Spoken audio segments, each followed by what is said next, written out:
पिछले एपिसोड में हमने देखा जो कैप्टन कुरो है वो उस जगह पर आ जाता है जहाँ पर लूफी, उसोप, जोरो और नामी लड़ रहे थे।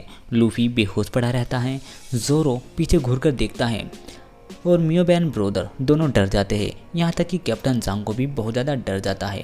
अब आगे Here we go, go, go, let us heal and grow. You won't be alone, we're unstoppable. Don't be afraid to show what we're going for. This is what we know. Here we come back to life, we're still breathing. Standing up, everybody's gonna see it. All you need to know is that we're holding on. Even if we fall, we will rise up and we follow the path that we believe in. Captain कुरो कहता है कि तुझे लगता है तुम इन लोगों के साथ लड़ने में इतना लेट हो गए हो, पर मुझे पता नहीं था, तुमसे ये उम्मीद नहीं थी। तुम अब पहले जितने ताकतवर नहीं रहे, तुम बहुत कमज़ोर हो गए हो। कैप्टन जांगो कहता है मुझे पता नहीं था मास्टर, मैंने कहा था कि इस बंदे को ख़त्म कर देते हैं। आपने कहा कि एक बंदे को पता होने से कुछ नहीं होगा, इसकी वजह से देखो कितनी मुसीबत खड़ी हो गई है। तभी मियोबैन ब्रोदर कहते हैं कमज़ोर हम नहीं हुए बल्कि आप हो गए हैं। आप 3 साल से ऐसो आराम की ज़िंदगी जी रहे हैं, हम तो 3 साल से एक के बाद एक मिशन कर रहे थे और पायरेट से लड़ रहे थे और लोगों को मारकर खजाना लूट रहे थे। वो दोनों बंदे स्पीड से भागे हुए जाते हैं और कैप्टन कुरो के ऊपर अटैक करते हैं, पर इतने में कैप्टन कुरो बहुत स्पीड से उनके पीछे आ जाता है और वो दोनों डर जाते हैं। फिर से वो दोनों उसके ऊपर अटैक करते हैं पर वो वहाँ से गायब हो जाता है। तभी नामी को थोड़ी थोड़ी सी होश आने लगती है और वो अपनी आंखें खोलती है और देखती है यहाँ पर क्या हो रहा है। मियोबैन ब्रोदर उसके ऊपर अटैक करने से डरते हैं और वो घबराने लगते हैं। कैप्टन जांगो है वो सोचता है कि इसके अंदर तो जरा भी बदलाव नहीं आया है, ये तो पहले की तरह ही ताकतवर है। यहाँ 50 लोगों और 50 से भी ज़्यादा हथियारों को मिस्टर कोरो को नहीं हराया जा सकता। कैप्टन कोरो आज भी उतने ही ज़्यादा ताकतवर है। वो जब ये अपना चश्मा अपने फिस्ट पे ऊपर करते हैं तो ये और ज़्यादा डरावने लगते हैं। उसे देखकर उसोप और जोरो भी घबरा जाते हैं। लूफी पड़ा हुआ सोता रहता है और खराटे बरता रहता है। मियोबैन ब्रोदर उसे देखकर रोने लगते हैं और वो उन दोनों के पीछे आता है और कहता है मैं तुम दोनों को एक और मौका देता हूँ, तुम्हारे पास 5 मिनट हैं। अगर तुमने 5 मिनट में इन सब का सफाया कर दिया और यहाँ सब कुछ ऐसा ही कर दिया जैसा पहले था तो मैं तुम सबको जिंदा छोड़ दूंगा। तभी जोरो सोचता है ये दोनों भाई इतने ताकतवर थे कि मैं भी इनके सामने नहीं टिक पा रहा था, पर इस बंदे ने अकेले ही इन दोनों को हरा दिया, इसका मतलब ये बहुत ताकतवर हैं। तभी नामी उठ जाती है और जोरो की तलवार पर लात मारती है और जोरो चिल्लाता है और कहता है ये तुम क्या कर रही हो, मेरी तलवार पर लात क्यों मारी। और तभी वो तलवार पकड़ लेता है। नामी कहती है तुम्हें मुझे थैंक्स बोलना चाहिए था, उसकी आवाज़ नहीं आई। मियोबैन ब्रोदर उसके ऊपर अटैक कर देते हैं। जोरो अपनी 3 स्टाइल स्वॉर्ड पकड़ लेता है। वो दोनों कहते हैं कि इन 3 तलवार से भी कुछ नहीं होने वाला। तभी जोरो स्पीड से जाता है और अटैक में ही उन दोनों की हालत ख़राब कर देता है और उन दोनों को हरा देता है। तभी सब बंदे कहते हैं ये बंदा कमज़ोर नहीं है, ये तो बहुत ताकतवर है, इसने एक अटैक में ही उन दोनों मियोबैन ब्रोदर को हरा दिया। कैप्टन कुरो भी सोचता है कि इस बंदे में कुछ ना कुछ बात तो है ही, और लेकिन वो घबराता नहीं है और 5 मिनट होने का इंतज़ार करता रहता है और कहता है 4 मिनट बची है। जोरो कहता है कि मैं 5 मिनट से पहले इन्हें और तुम्हें दोनों को ख़त्म कर दूंगा।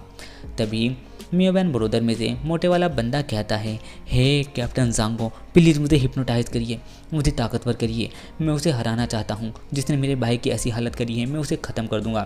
तभी कैप्टन जांगो उसे और ज़्यादा ताकतवर कर देता है और ये देखते ही जोरो को एक शौक लगता है और उसके मुंह से तलवार नीचे गिर जाती है और जोरो कहता है ये पहले इतना ताकतवर था, इसने लात मारकर ज़मीन तोड़ दी थी, अगर ये और ज़्यादा ताकतवर हो गया तो कितना ताकतवर होगा। तभी जोरो फिर से लात मारता है और अपनी तलवार को मुंह में पकड़ लेता है और वो मियोबैन ब्रोदर बहुत ही गुस्से में खड़ा होता है और उसके ऊपर अटैक करने के लिए जाता है। तभी नामी भी मौका देखकर भाग लेती है और कहती है यही मौका है लूफी को उठाने का, अगर वो ऐसे वक्त पर सोता रहा तो मैं कुछ काम नहीं कर पाऊंगी, अगर मैंने उसे उठा दिया तो वो अकेला ही कैप्टन कुरो और इन जांगो को आराम से हरा सकता है। वो स्पीड से जाती है और जाकर लात मारकर उसे उठाने की कोशिश करती है। तभी कैप्टन जांगो अपना वो हथियार जिससे वो हिप्नोटाइज करता है नामी की तरफ फेंक कर मार देता है, जिससे नामी की जान खतरे में आ जाती है। जोरो जोर से चिल्लाता है नामी अपने पीछे देखो। नामी जैसे ही पीछे देखती है उसका पैर लूफी के मुंह पर रखा जाता है, जिसके वजह से लूफी की आंखें खुल जाती है और लूफी गुस्से में खड़ा होता है और खड़े होते ही वो हथियार लूफी के मुंह में आकर लग जाता है, जिसे देखकर सब लोग घबरा जाते हैं। नामी तो बच जाती है पर वो अटैक लूफी को लगने की वजह से लूफी पीछे हो जाता है, पर लूफी गुस्से में आकर उस हथियार को अपने दांतों से तोड़ देता है और कहता है आउच आउच आउच, ये कितना सख्त था, इसने मेरा दांत हिला दिया है, ये किसने किया? नामी की बच्ची, तेरी हिम्मत कैसे हुई मेरे चेहरे पर पाँव रखने की? मैं तुझे छोड़ूंगा नहीं। और फिर वो देखता है नामी के कंधे पर चोट लगी है और कहता है क्या तुम ठीक हो? नामी कहती है मैंने अपना काम पूरा कर दिया है, अब तुम्हारी बारी है। और ये कहकर नामी बेहोश हो जाती है और जो लूफी है वो खड़ा होता है और अपनी टोपी उड़ाता है और नामी फिर से उसे कहती है कि अब तुम्हारी बारी है, जाओ जाकर रक्षा करो मेरे खजाने की, तुम्हें कुछ भी करके मेरे खजाने को बचाना होगा। और ये सुनकर लूफी सोचता है अरे यार ये कितनी बड़ी भुलक्कड़ है और पियक्कड़ है, मतलब कि कितनी बड़ी लालची इंसान है, वो भी एक खजाने के लिए। तभी लूफी अपने सिर पर टोपी ओढ़कर आगे बढ़ने लगता है और उसे देखकर सभी लोगों को पसीने छूटने लगते हैं क्योंकि लूफी ने पहले ही एक अटैक में उन सब की हालत ख़राब कर दी थी। कैप्टन कुरो गुस्से में घूरता रहता है और कहता है अब तुम्हारा टाइम ख़त्म हुआ, अब समय है तुम सबके मरने का। तभी लूफी भी उसे घूरता रहता है। तभी वहाँ पर एक बिजली सी कड़कती है और उसे किसी के आने की आवाज़ आती है। तभी मिस काया वहाँ पर आ जाती है। मिस काया को आते देख वो अपना एक अटैक बनाता है और पीछे उसके ऊपर अटैक करने की कोशिश करता है। तभी उसोप पूरी स्पीड से उठा हुआ जाता है और मिस काया को बचा लेता है। मिस काया को देखकर कैप्टन कुरो कहता है मिस काया आप यहाँ क्या कर रही है? वो सब कहता है मुझे माफ़ कर दो, मैं तुम्हें बचा नहीं पाया। मिस काया कहती है नहीं, माफ़ी तो मुझे मांगनी चाहिए, तुम मुझे माफ़ कर दो, तुम्हारी ज़िंदगी खतरे में सिर्फ मेरी वजह से है, तुम मुझे बचाने के लिए लड़ रहे हो और मुझे तुम्हारी बात पर यकीन भी नहीं था। तभी कैप्टन कुरो कहता है मिस काया आप यहाँ क्या करने आई हैं? मिस काया को गुस्सा आता है और वो कहती है बस बहुत हो गया, ये ड्रामा और नहीं। जोरो भी ये सब देखता रहता है। कैप्टन सांगो ये बात सुनता रहता है। बाकी सब बंदों की नज़र भी कैप्टन कुरो पर होती है और वे देखते ही लड़की इससे कैसे बात कर रही हैं। कैप्टन कुरो है वो कहता है मैं खुश हूँ कि आप यहाँ आई, मैं क्या चाहता हूँ आप ये सब अच्छी तरीके से जानती हो। तभी जो मिस काया होती है वो कहती है मैं एक काम करती हूँ, मैं अपनी सारी दौलत तुम्हें दे देती हूँ, तो प्लीज़ इस गाँव को छोड़कर यहाँ से चले जाओ। जो कैप्टन कुरो है वो कहता है नहीं, मुझे वो सब तो चाहिए ही, पर उसके अलावा मुझे कुछ चाहिए, वो है मन की शांति। मैंने यहाँ के लोगों के बीच अपना बहुत सारा प्यार जमाया है और लोगों को बहुत सारी तारीफ़ें करवाई हैं, तो मैं इन्हें अपनी शांति के बिना नहीं जाने दे सकता। मुझे गांव में आना होगा और उसे मारना होगा, उन सबको मारने के बाद ही मुझे मन की शांति मिलेगी। तभी मिस काया अपनी जेब में से गन निकालती है और कहती है प्लीज़ चले जाओ वरना मैं तुम्हें यहीं पर मार दूँगी। कैप्टन कुरो कहते हैं मुझे यकीन नहीं होता, तुम आज इतनी बड़ी हो गई हो, तुमने मेरे ऊपर गन उठाई, आज तुम मुझे गन से मारने वाली हो।